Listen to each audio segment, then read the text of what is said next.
Just goes to show you, don't trust yourself when you've been fasting and put a bookmark in a book after a long service on a Friday, on Good Friday. Anyway. Why do you look for the living among the dead? It's a simple question with what normally would be a simple answer. Why would you look for the living among the dead? Well, because you expected them to be dead, not living. The women on that first Easter morning were expecting to find the dead body of Jesus in the tomb so that they could properly care for it according to their own burial customs. But instead, they find no body at all, but instead two angels who ask them that question. Why do you look for the living among the dead? We see here in this question a difference of expectations. For the women and the other disciples, they were expecting things to go, well, exactly as they had always gone. They expected that Jesus, who had been crucified, died, was buried, would go on staying dead. They expected that his end was now the same as every other would-be Messiah that the Jewish nation had raised up, being executed and put down by the military might of Rome. Their expectation was that the world was going to continue exactly as it always had.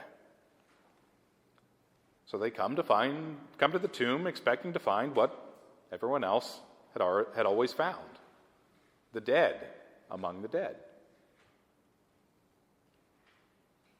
But the angels had different expectations.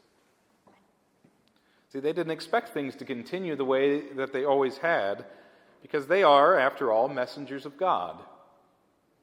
And they knew who it was that they had buried.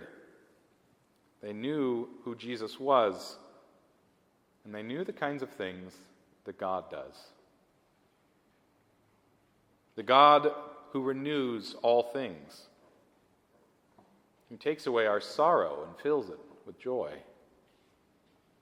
who heals those who are oppressed, who shows no partiality and calls all to his name. And so the angels knew not to expect to find Jesus there in the tomb, the living among the dead. He had risen, just as he said he would,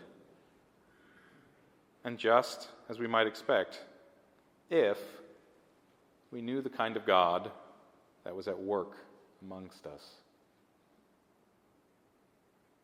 So that first Easter morning, the women at the tomb were perplexed to find the body of Jesus gone, until they were reminded of the words that he himself had spoken. And when they understood, they then became the first witnesses to his resurrection. The other disciples, too, were still expecting things to go on just as they always had.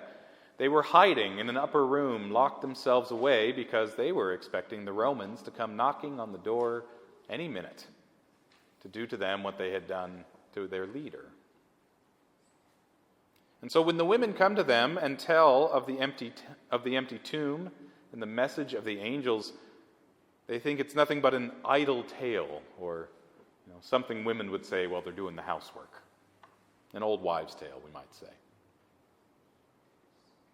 They were not yet reminded of Jesus' words, and they had not yet seen anything from God that would convince them otherwise. And so they still expected to find Jesus among the dead.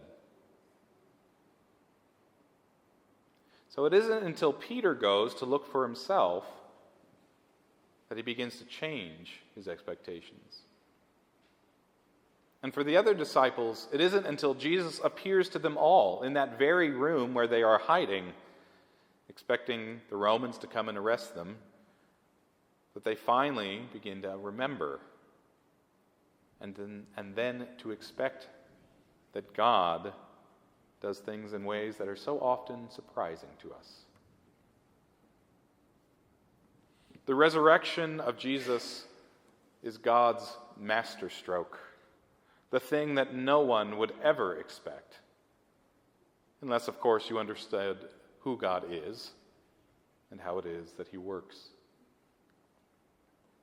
God, who is making all things new, who raises up those things that are cast down, who makes young that which is old, who exalts the lowly and humbles the proud, who fills the hungry with good things and sends the rich away empty, and God in whom all things are being brought to their ultimate good and perfection. This God does not show partiality, desiring that all should be saved. He is long-suffering, abounding in mercy and steadfast love, and forgives those who repent.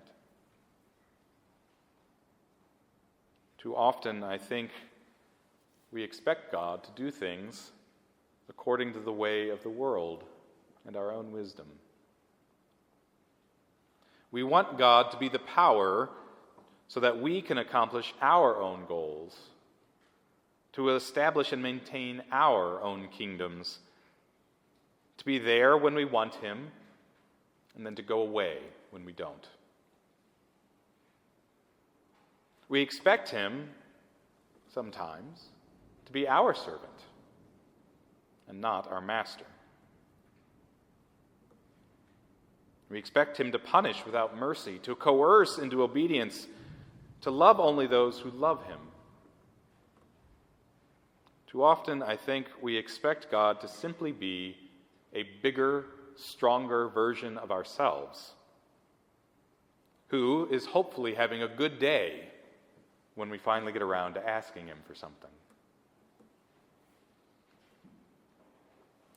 But when we consider how it is that God accomplishes our salvation, we must set aside these earthly expectations.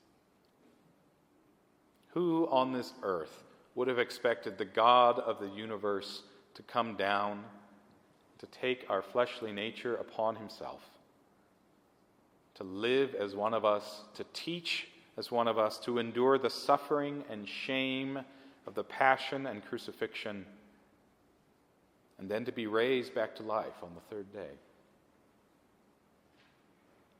No one would have expected that. Not even his disciples, who had been with him for 3 years, understood it when it happened. Even when he told them that it was going to happen, they didn't get it. And so we come here today to Easter once more. Our Lenten preparations have been fulfilled, and we celebrate again the return of Jesus on the third day in a wonderful, unexpected, and glorious event. As we celebrate in this and the 50 days to come, and as we contemplate then God's work, may it teach us again to shape our expectations according to God's wisdom and God's love, so that when he acts, we may yet still be surprised, but we will rejoice all the more, knowing that he has acted as the faithful one, who does not leave us alone in our sin, but comes down to bring us back to him, and not just us, but all people and all of creation, so that in him we might find our perfection and our true joy and bliss. Alleluia. Christ is risen. Alleluia.